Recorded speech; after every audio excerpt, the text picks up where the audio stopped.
Today I get an exclusive look at what could be the greatest chronograph Seiko have ever made. Let's get into it! Yes, and welcome to the Mad Watch Collector Show. It's another super show on an exclusive Seiko. Yeah. Big thanks to Rob at Seiko for sending this in to me. We've got ourselves a brand new chronograph that could be the best one they've made yet. Now it's a celebration or a reinterpretation of a Seiko chronograph that came out in 1972. Yes, this 6138-8002 is the inspiration and has a very distinctive panda vertical bi-compact look. Now even though today's reinterpretation looks nothing like it, they are definitely similar colours. Now we make no bones about it, this chronograph I'm showing you today is the top level Seiko Go when it comes to chronographs. High beat movement with a vertical clutch, column wheel, micro electromechanical systems are used to make this watch, which is 2023 technology that make the individual parts at the most precise level imaginable to the thousandths of a millimetre apparently.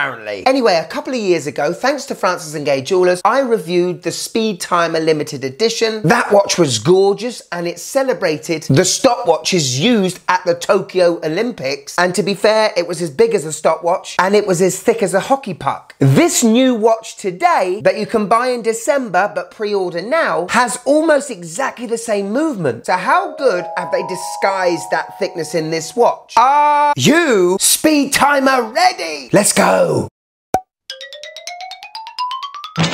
So here it is, the SRQ049. This is to be released as a pair. This one is limited to 1,000 pieces. There is a second watch, which is the Panda version, that will not be limited. But whoa, this is a handsome watch, isn't it? Absolutely gorgeous. When you hold it though, oh blimey, it's heavy. This is a big watch, and dare I say it, for big wrists. Now, just to iterate to you, this is Seiko at its highest level, not just in the movement, but the materials used and the quality of the finishing. Because ladies and gentlemen, we have Shiratsu finishing here, polishing that is done to a grand Seiko level. Absolutely incredible mirror finish. The only problem is if I ever scratch it or scuff this up, I couldn't buff it out myself and make it look as good. But look at that dial, isn't that gorgeous? You can probably tell by now, it doesn't really look like the 6138 it's inspired by, but it definitely has that feel and definitely the color palette. You also definitely know this is a chronograph. Look at those pushers. So desperate to push those already. If this size crown was on any other watch, it would be huge, but it looks great on this one. And just goes to show that whatever you pay for a Seiko, you still don't get a signed crown. But first impressions, it's an awesome watch. Quick spec check. Okay, so 42 millimeters in diameter. The big measurement is here though, 14.6 millimeters thick. Biff. Under 49 millimeters lug to lug though, and a very strapaholic lug width of 20 millimeters. So that 14.6 millimeter thickness may make a lot of people here think, I'll pass. But remember, this is Seiko. It doesn't matter what the size of their watch is, they always seem to be able to make it fit most wrists. This one will be a challenge though. This being a supremely premium Seiko, we have a domed sapphire crystal protecting the dial. That huge crown is not screw in, but we do have a screw down case back, which gives this watch a water resistance of 100 meters. The case back is very plain, and I personally like that a lot. This is a tool watch, a fancy one, but still a tool watch. Well, with every link included in this bracelet, it's over 180 grams. That will be very noticeable on the wrist. But if weight is the only problem you have, this thing would look great on a rally strap or a leather strap. Strap ahoy! Let's talk about the bracelet because it is new and exclusive to these two watches. There's a mixture of polishing and brushing to these links with these twin rows of polishing. I actually really do like it, and I am not one that usually likes any polishing on a bracelet at all. Solid end links, obviously. Solid links, I should think so. This watch is on the Prospex range, but it is not a diver, and we always do tend to have really small clasps. There are half links either side of the clasp, which which means you should get a great fit with this bracelet. Like I said, this is Seiko at a high level, and it definitely feels it.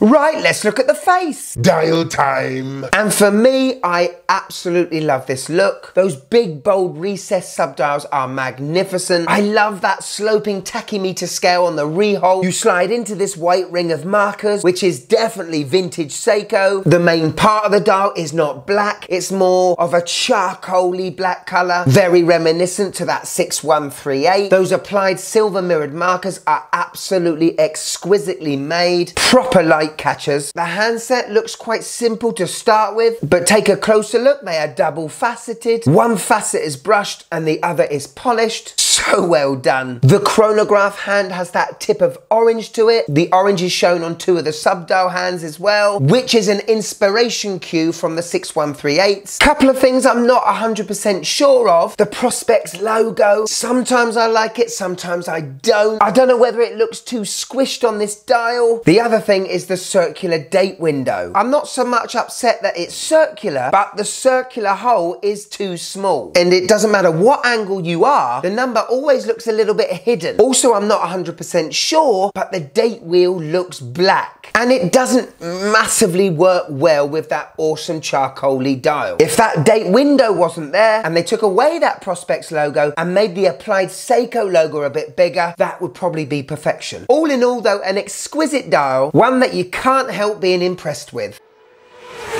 So we've got Seiko Lume Bright on the handset and the indices. Out of 10, let's see how well this puppy glows.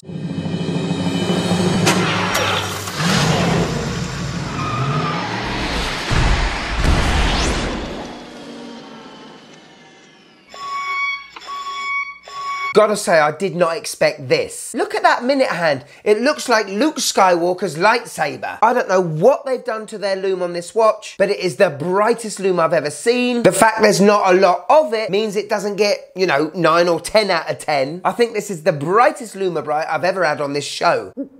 Okay, let's get inside the watch, shall we? Because powering this beauty is a Seiko Caliber 8R48. It's a 4 Hz movement, smashing away at 28,800 beats per hour, 35 joules, 45 hours power reserve. It has tolerances of +25 to -15 seconds a day. And when I tell you the price of this bad boy at the end of the show, that might make a few of you a bit miffed. That chronograph is amazing to operate. Such an awesome snap on that pusher, and operating the crown because it's so darn huge is also very nice. Now if you've got an NH35 at home, I'd say the winding is very similar to that. Pull it out to the first position and we can change the date that you can just about see. Pull it out to the last position and we can hack the movement by the second hand staying still. All in all, very easy to operate. Could you just click that like button, please? It really helps the channel.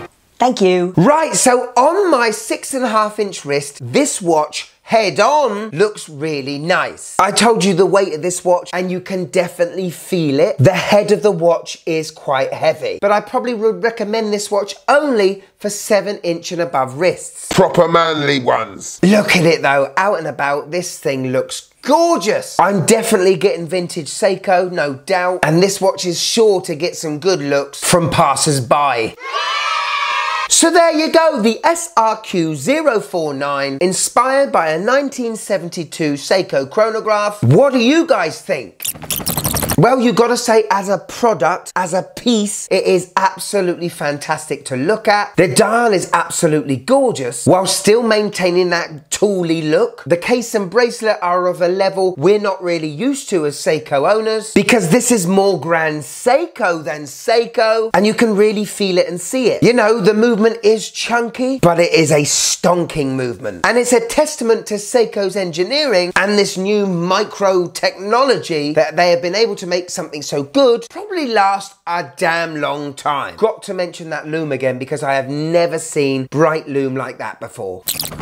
This is just personal, but for me, it's too thick. Can the movement be squished a little more? I don't like a date window normally. I'm not a fan of the circular window, but the circular window is way too small and the date wheel is black and it just looks a little off for me. I didn't actually mention it in the review, but these links are held together using pin and collars. I've got to say, I hate pin and collars. I do not have very steady fingers. This tweezer hand is rubbish. Seiko have got to start using screws. And also we got to talk about the price. So this 049 is limited to 1,000 pieces and is gonna cost £2,500. What? For a Seiko? Yes, I know it is a lot of money, but remember, this is Seiko at the highest level. Let's say that Grand Seiko is here. This Seiko is just above it, probably on the ground floor of Grand Seiko here. It's jarring to a lot of Seiko fans, even though I think this watch is probably, in my opinion, £600, £800 too expensive. It's still one of the best made Seikos I've seen and felt. Yummy! Here it is, my wife's first impressions of the SRQ049. Oh dear, this is busy, but busy done bad. Looks like a complex maths puzzle. The markers round the outside look like fag butts. All in all, the hands are giving me Excalibur vibes, and the whole thing looks like a giant stopwatch. Don't like it. The wife has absolutely torn this one apart. She probably isn't the target market, but I don't think she's going to let me have this one. Thank you so much to Rob from Seiko for sending this one in. If you want a bit more of the Mad Watch Collector, click here and join. Yeah! You want some merch? Why not? Get yourself a new mug. Click there. But most importantly of all, if I've got you for a few more minutes, click this bad boy. And if you've seen it already, why don't you see it again? You probably missed some fantastic parts. Go on, click it. Click it!